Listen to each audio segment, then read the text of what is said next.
할렐루야. 그리스도의 피로 온전히 죄심 받는 복된 가정 되시기를 바랍니다. 오늘 말씀은 히브리서 9장 15절로 17절 말씀이 되겠습니다. 제목을 봅니다. 답은 새 언약은 어떤 언약이냐. 먼저는 첫 번째, 주님이 대성이 되시는 언약이라고 그랬죠. 전에는 인간들이 대상 됐지만 여러분, 새 언약은 예수님께서 그리스도가 대성이 되신 언약이다. 두 번째는 그리스도의 피로 오늘의 죄심 받는 언약이다. 옛 언약은 짐승의 피로 했던 것이죠. 그런데 새 언약은 그리스도 예수의 피로 심 받는. 자, 그럼 오늘은 또 무슨 말씀입니까? 새 언약은 어떤 언약인가? 그렇게 하시고 15절 말씀을 합독을 합니다.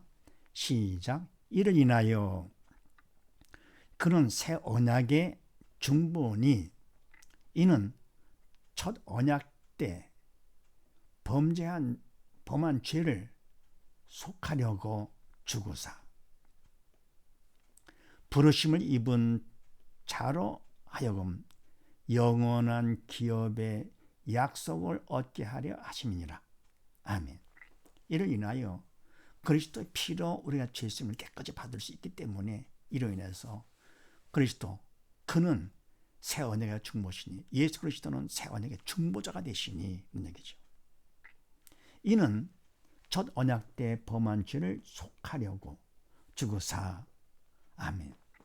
바로 이와 같이 하신 것은 첫 언약 때, 율법 때, 온전하지 못한 율법 때, 첫 언약 때에 범한 죄를 속하려고.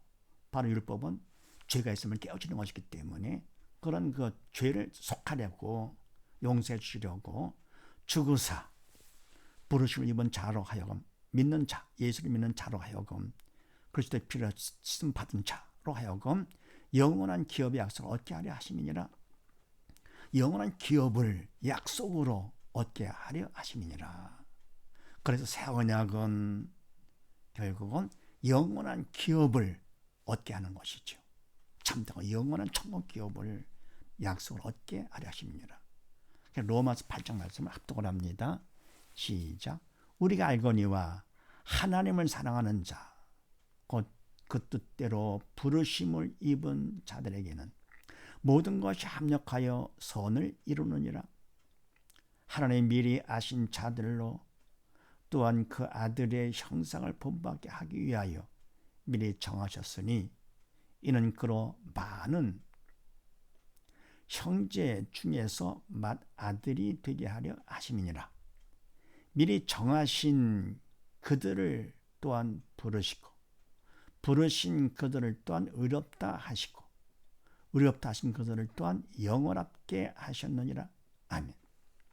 우리가 알거니와 믿음이 있기 때문에 믿음만큼 우리가 철이 들어서 알게 되는 것이죠. 성령께서 가르쳐 주심으로써 알거니와 하나님을 사랑하는 자, 바로 믿는 자들이죠. 하나님을 사랑하는 자, 곧 그 뜻대로 부르심을 입은 자들에게는, 하나님 부르심을 입은 자들, 믿는 자들이죠. 에게는 하나님의 자녀들이죠. 믿는 하나님의 자녀들에게는 모든 것이 합력하여 선을 이루느니라. 바로 믿는 자를 통해서 결국 어떤 일이든지 좋은 일이거나 안 좋은 일이거나 그건 인간 기준이죠. 그러나 하나님께서는 뭡니까? 하나님 기준에서는 모든 게 다 좋은 일이고 그분 뜻대로 된 것이 가장 좋은 일이죠. 그래서 모든 것이 합력하여서 하나님의 뜻을 이루느니라 그런 얘기죠. 그분 뜻대로 된 것은 모두 다 좋은 것이죠.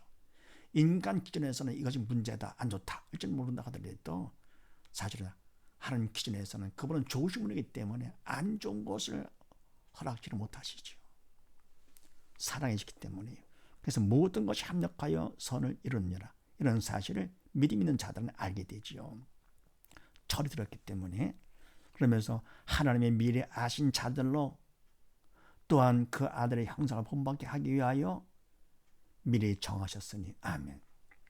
하나님의 미리 아신 자들, 하나님을 아는 자는 믿음이 있기 때문에 하나님을 알게 되는 것이 영이 살아가지고 또한 그 아들의 형상을 본받게 하게 예수님을 본받는 것이죠. 예수님을 닮아가는 것이죠. 닮아가도록 하기 위해서 미리 정하셨으니 이는 그로 많은 형제 중에서 맏아들이 되게 하려 하심이니라. 아멘. 왜냐하면 그는 그로 예수님으로 많은 형제 중에서 맏아들이 되게 하려 하심이니라. 그러니까 뭡니까?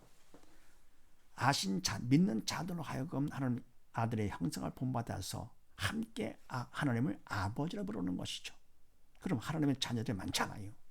많은 중에서 그를 맏아들이 되게 하려, 예수님을 맏아들이 되게 하려 하심이니라. 그러면서 또 미리 정하신 그들을 또한 부르시고, 부르신 그들을 또한 의롭다라고 인정해 주시고, 또 의롭다 하신 그들을 또한 영원하게 하셨느니라. 하나님의 자녀로서 영원토록 영원하게 하나님의 영광에, 독생자의 영광에 들어가도록 그렇게 하셨느니라. 믿는 것 때문에, 오직 믿음 때문에, 누구를요? 예수 그리스도를 믿는 것 때문에. 그래서 영원한 기업을 약속으로 받는 것이지요.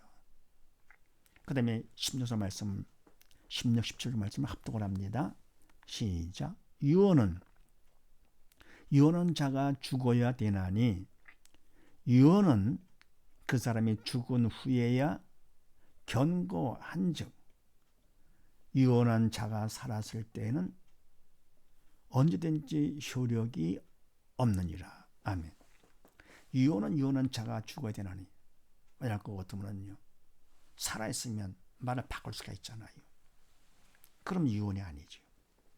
죽어야만의 유언이죠.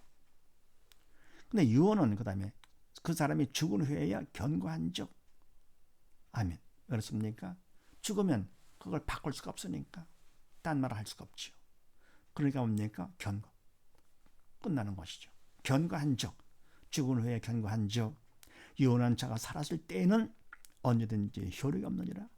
살아있는 동안에 혹시 뭡니까? 마음 변해가지고 바뀔 수가 있기 때문에 살았을 때는 효력이 있을 수가 없지요. 그래서 바로 주님께서도 뭡니까? 바로 이 주신 말씀을 십자가에 돌아가 주심으로써 주님께서 하신 말씀이 다 효력이 있는 것이지요. 그래서 요한복음 16장 말씀을 합독을 합니다. 시작. 그러하나 내가 너에게 실상을 말하노니 내가 떠나가는 것이 너에게 유익이라. 내가 떠나가지 아니하면 보혜사가 너에게로 오시지 아니할 것이요. 가면 내가 그를 너에게 보내리니 그가 와서 죄에 대하여, 의에 대하여, 심판에 대하여 세상을 책망하시리라. 아멘. 그러하나 내가 너에게 실상을 말하노니 내가 떠나는 것이 너에게 유익이라. 아멘. 주님께서 떠나가셔야 주님께서 하신 말씀이 어떻게 됩니까? 다 견고해서 효력이 있게 된다, 그런 얘기죠. 그런데 그것만이 아니고 내가 떠나가는 것이 너에게 유익이라 그러면서 내가 떠나가지 아니하면 그 말씀이 효력이 없다, 그런 정도가 아니고 떠나가지 아니하면 보혜사가 너에게로 오시지 아니할 것이요.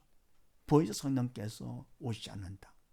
그럼 세상은 사단의 왕이기 때문에 성령의 도움이 절대로 필요한 것이죠. 주님께서 가시니까 다시 뭡니까?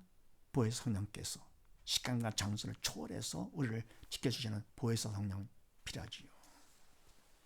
사단의 방해를 받지 않고요, 실족하지 아니하고.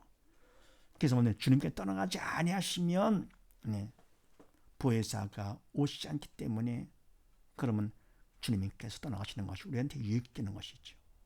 그러면서 가면 내가 그를 너에게로 보내리니 보혜사 성령을 보내주사 함께하도록 하시는 것이죠.